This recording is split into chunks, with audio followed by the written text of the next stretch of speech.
Bonjour et bienvenue. Aujourd'hui, on va décortiquer un sujet qui concerne des millions de personnes en France, le statut d'auto-entrepreneur. Bonjour. On a tous en tête cette idée de simplicité, la promesse de pouvoir se lancer facilement, mais quand on plonge dans les documents qu'on a là, des actus, des fiches du service public, des guides de l'URSSAF, on voit que la réalité est bien plus mouvante. C'est tout à fait ça. Le statut évolue très vite.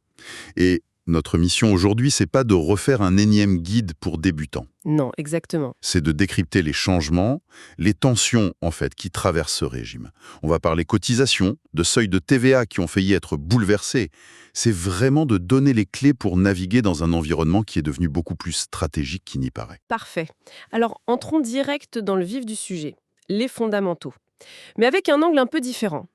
On sait que c'est une entreprise individuelle, l'EI, mais il y a un détail qui date de 2022 et qui piège encore pas mal de monde. Ah oui? Cette fameuse mention EI ou entrepreneur individuel qu'il faut mettre partout. Ça a l'air de rien, mais pourquoi c'est si important? Alors, c'est loin d'être anodin. En fait, c'est un rappel juridique constant. Ça matérialise le fait que le patrimoine personnel est maintenant séparé, par défaut, du patrimoine professionnel. D'accord. Avant, tout était mélangé. C'était un risque énorme pour l'entrepreneur. Cette mention EI sur les factures, sur les devis, même sur l'intitulé du compte en banque. Ah, même sur le compte en banque. Oui, c'est le signal visible de cette protection. L'oublier, au-delà des sanctions, c'est surtout brouiller cette frontière juridique qui est essentielle. C'est la première brique de la professionnalisation du statut, en fait. Une protection déguisée en contrainte administrative, en quelque sorte. C'est un peu ça, oui. Parlons des autres piliers. Les fameux plafonds de chiffre d'affaires. On a les chiffres, 188 700 € pour la vente, 77 700 pour les services. Mais au-delà du chiffre, comment il faut les voir, ces plafonds? Je pense qu'il faut arrêter de les voir comme une simple limite. Il faut les voir comme des indicateurs stratégiques. C'est-à-dire? Atteindre ces plafonds, surtout 2 années de suite, ce n'est pas un échec. Au contraire, c'est le signal que l'activité a grandi et que la structure juridique, la micro-entreprise, n'est probablement plus la bonne. D'accord. Essayer de rester juste en dessous pour ne pas changer, c'est souvent freiner sa propre croissance. Le bon réflexe, ce serait de se dire « Ok, mon modèle marche, il est temps de passer à une structure qui va me permettre de déduire mes charges, d'optimiser ma fiscalité. » C'est un changement de perspective, c'est intéressant. Un autre point de tension, c'est la TVA. La règle de base, c'est la franchise, on ne la facture pas. Mais les seuils pour en bénéficier, eux, ils ont été sur la sellette. Et comment? C'est là qu'on touche du doigt l'instabilité réglementaire. Les seuils actuels, c'est 37 500 € pour les services, 85 000 pour la vente.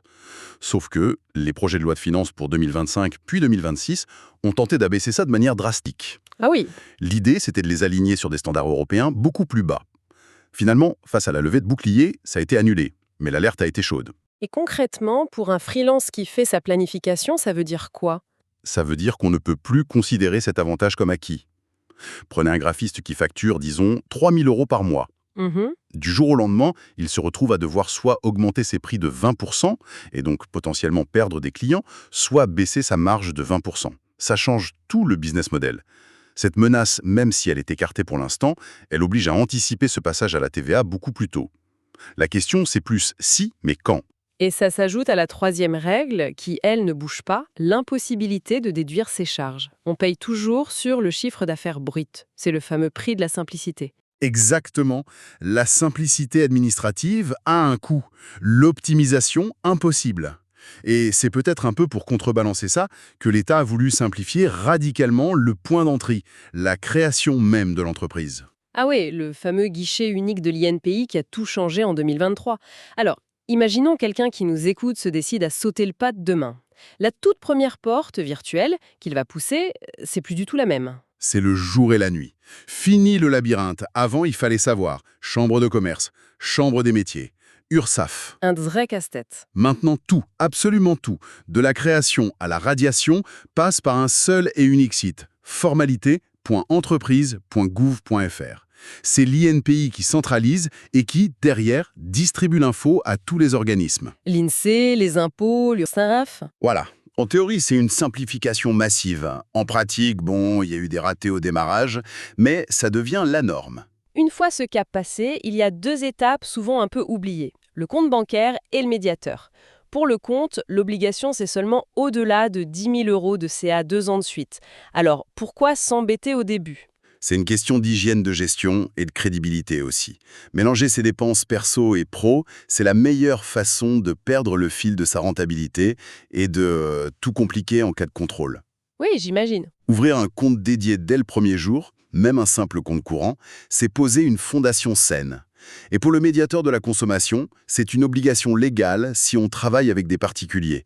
Et l'amende peut monter jusqu'à 3 000 €. Ah oui, quand même. C'est une petite démarche qui protège tout le monde en cas de litige. D'accord. Les fondations sont posées, on voit bien la tendance à la professionnalisation. Maintenant, venons-en au sujet qui fâche, celui qui touche directement au portefeuille, les cotisations sociales. Il y a une hausse qui a été actée et elle n'est pas symbolique du tout. Non, c'est le changement le plus structurant, je pense, de ces dernières années. Un décret de mai 2024 a lancé une augmentation progressive des taux pour environ 800 000 professionnels libérales. 800 000, c'est énorme. Oui, pour celles qui dépendent du régime général, le taux va passer de 21,1% à 26,1% d'ici janvier 2026. 5 points de plus, hein. C'est une hausse de 5 points, oui. Et pour celles qui sont à la CIPAV, c'est plus modéré, de 21,2% à 23,2%, mais c'est entré en vigueur dès juillet 2024.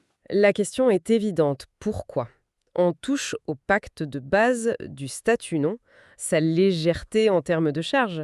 Si, complètement, l'objectif affiché par le gouvernement, c'est d'améliorer la protection sociale, spécifiquement les droits à la retraite complémentaire, qui était le gros point faible du statut. D'accord. C'est un arbitrage très clair, revenu immédiat contre sécurité future. La Fédération des auto-entrepreneurs a fait un calcul qui résume tout. Ah oui. Cette hausse, c'est une baisse de revenus nets d'environ 500 € par an pour un entrepreneur type, en échange d'une revalorisation de sa future retraite complémentaire, estimée à 75 € par mois. Mais du point de vue d'un jeune qui se lance, qui a du mal à joindre les deux bouts, sacrifier 500 € maintenant pour une retraite qui semble si lointaine, ça doit être dur à avaler, non? Il y a eu des protestations? Bien sûr que si, ça a beaucoup fait débat. C'est le cœur du problème. Le statut a attiré des gens pour sa flexibilité, son faible coût, pas forcément pour construire une protection sociale calquée sur le salariat. C'est clair. Mais paradoxe, et une de nos sources le souligne, c'est que 90% des micro-entrepreneurs avouent ne rien connaître à leur système de retraite. Ah, le chiffre est parlant. Donc cette mesure, même si elle est douloureuse à court terme, elle les force à prendre conscience d'une réalité. Pas de cotisation suffisante, pas de retraite décente.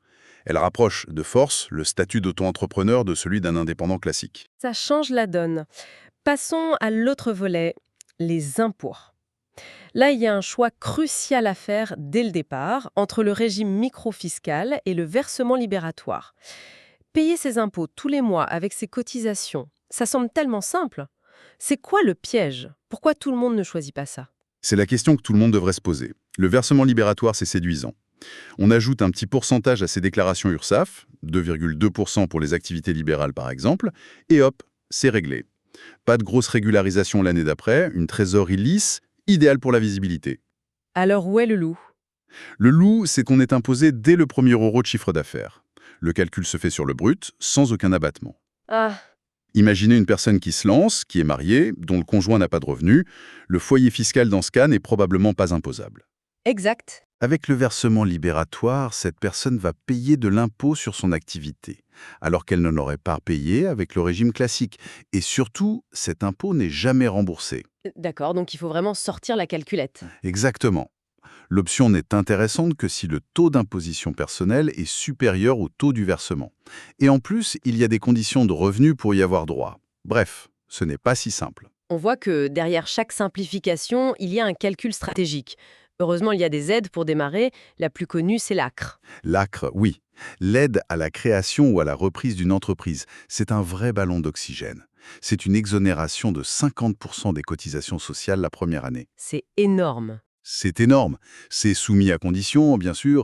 Il faut être demandeur d'emploi, avoir moins de 26 ans, etc. Mais pour ceux qui y ont droit, ça change tout au démarrage. Et il y a une petite astuce, un hack légal qu'on trouve dans les fiches pratiques pour en profiter au maximum. C'est un excellent exemple de l'importance de lire les petites lignes. L'aide ne dure pas 12 mois pleins à partir de la date de création, elle court jusqu'à la fin du 3e trimestre civil qui suit celui de la création. C'est un peu technique, ça. Oui, mais la conclusion est simple. Pour maximiser la durée de l'aide, il faut créer son activité en tout début de trimestre. Idéalement le 1er janvier, 1er avril, 1er juillet ou 1er octobre. Si on crée son activité le 28 mars, par exemple. C'est une très mauvaise idée. Très mauvaise idée, on perd presque 3 mois d'aide. Un petit détail, de grosses conséquences financières. Changeons de registre. Parlons des risques. L'obligation de déclarer son chiffre d'affaires, même à zéro, est absolue. Mais le vrai danger, c'est l'erreur, la fausse déclaration. Volontaire ou non. Et là, les chiffres donnent le vertige. Une de nos sources, un rapport de la Cour des comptes, estime la fraude aux cotisations sociales des micro-entrepreneurs entre 1 et 1,5 milliard d'euros, juste pour l'année 2021. 1,5 milliard. Hein, C'est colossal. Ça explique les contrôles, mais ça donne l'impression que l'administration doit se méfier de tout le monde par défaut. C'est exactement ça. Face à cette ampleur, les contrôles de l'URSSAF se sont intensifiés, automatisés. Et les sanctions ne sont pas à prendre à la légère. Une simple erreur, c'est une pénalité qui peut être de 5%. Mais si l'intention de frauder est suspectée, la majoration peut grimper à 25%, voire 40% en cas de travail dissimulé. Ça peut mettre une activité à genoux. C'est effrayant. Mais il existe un garde-fou pour les gens de bonne foi, le fameux droit à l'erreur. Comment ça marche en pratique? C'est un principe essentiel qui vient de la loi ESOC. Ça dit que si on commet une erreur pour la première fois et qu'on est de bonne foi, on ne sera pas sanctionné si on la corrige soi-même ou à la première demande de l'administration. Donc la proactivité paie. Énormément. J'ai vu le cas d'un développeur qui avait oublié de déclarer une facture payée via une plateforme américaine. Il s'en est rendu compte 4 mois plus tard. Paniqué, il a contacté l'URSSAF, a expliqué, a fait une déclaration rectificative. Résultat, 0 pénalité. Juste le montant dû. La transparence, ça désamorce tout. La meilleure stratégie, c'est de jouer carte sur table. Si on regarde l'ensemble du tableau, on sent bien une direction générale. Oui, si on prend un peu d'auteur, la tendance est limpide. Le statut d'auto-entrepreneur qui était conçu comme une exception à un régime ultra léger pour tester une activité, Mhm. est en train de se normaliser. Il se rapproche de plus en plus d'une entreprise individuelle classique et même, sur la protection sociale, de celui des salariés. La hausse des cotisations retraite en est la preuve la plus éclatante. Le message c'est « Vous êtes de vrais pros, vous aurez une vraie protection et donc vous paierez pour ». Ce régime gagne en sécurité, ce qu'il perd en simplicité et en légèreté de coût. Et tout ça nous amène à une question de fond pour conclure. La réflexion n'est plus seulement administrative, elle devient purement stratégique. Tout à fait. La question à se poser pour l'avenir, c'est alors que la barrière des charges et de la complexité s'amenuise entre la micro-entreprise et une vraie société, à quel moment un entrepreneur devrait basculer? Est-ce qu'il faut vraiment attendre d'exploser les plafonds ou est-ce qu'une analyse lucide de ses charges réelles et de ses ambitions ne justifierait pas de sauter le pas vers une SASU ou une URL bien plus tôt qu'on ne le pense? C'est peut-être ça, le nouveau défi.